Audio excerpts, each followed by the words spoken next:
அனைவருக்கும் வணக்கம். இன்னைக்கு நாம இந்த வீடியோல இதை பற்றி பார்க்க போறோம் அப்படின்னு பாத்தீங்கன்னா, ரேஷன் கடை குறித்து சில முக்கியமான அப்டேட் வந்திருக்கு. அதை பற்றி இந்த வீடியோல பார்க்கலாங்க.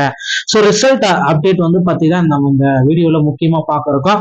ஸோ ரிசல்ட் எப்ப வெளியிட போறாங்க, ரேஷன் கடையுடைய குறிப்பிட்ட அதிகாரிகள் குறிப்பிட்ட தகவல் என்ன, வேகன்சிஸ் வந்து இன்க்ரீஸ் பண்ண போறாங்களா, ரேஷன் கடையோட ரிசல்ட்டை ஒத்தி வைக்க போறாங்களா, இது குறித்து இந்த வீடியோல நம்ம பார்க்க இருக்கோங்க. ஸோ நம்முடைய சேனலை முதல் முறையா பாக்குறீங்க அப்படின்னா வீடியோ ஸ்கிப் பண்ணாம பாருங்க. பக்கத்துல சப்ஸ்கிரைப் பெல் இருக்கும், கிளிக் பண்ணி வச்சுக்கோங்க. ஸோ அனைவருமே அவளுடன் எதிர்பார்த்துட்டு இருந்த அந்த ரிசல்ட் ஏற்கனவே வந்து பாத்தீங்கன்னா அவங்க செலக்ட் பண்ணியிருக்காங்க. இது வரைக்கும் பாத்தீங்கன்னா நமக்கு வந்து பாத்தீங்கன்னா அப்டேட் கொடுக்கல. செலக்ஷன் ப்ராசஸ் எல்லாமே ஏற்கனவே நடந்துட்டு இருக்கு அப்படின்ற மாதிரி சொல்லாங்க. இதோடைய உண்மை நிலவரத்தான் இந்த வீடியோவில் நான் உங்களுக்கு சொல்ல போறேன். ஸோ டிஆர்பி ஆபீஸ் மூலமாக என்ன தகவல் வெளியாகிருக்கு, ரிசல்ட் வருமா வராதா, எப்பதான் ஒரு ரிசல்ட்டை வெளியிடுறாங்க. ஸோ டிஆர்பி உடைய அதிகாரிகள் வந்து பாத்தீங்கன்னா இதற்கு சரியான பதில்கள் குறிப்பிட்டிருக்காங்க.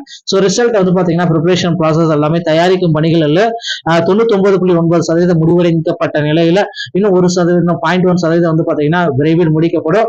ரிசல்ட் பொறுத்த வரைக்கும் 10th ரிசல்ட் இது 12th ரிசல்ட்டுக்கு பிறகு டிஆர்பி இணையதளத்துல மாவட்ட வாரியா இருக்கிற இணையதளத்துல உங்களுடைய ரிசல்ட் அப்டேட் பண்ணிடுவோம் அப்படின்றத தெள்ள தெளிவாக குறிப்பிட்டு சொல்லிட்டாங்க. சோ மக்களே கவலையப்பட வேண்டாம், டிஆர்பி ரிசல்ட் விரைவில் எதிர்பார்க்கலாம். சோ வேகன்சிஸ் இன்க்ரீஸ் பண்ண போறாங்களா, ஸோ மாவட்ட வாரியா வந்து பாத்தீங்கன்னா டிஆர்பி உடைய வேகன்சிஸ் வந்து பாத்தீங்கன்னா ஒரு 500 வந்து ஒவ்வொரு மாவட்டத்துக்கு இன்க்ரீஸ் பண்ண போறாங்க.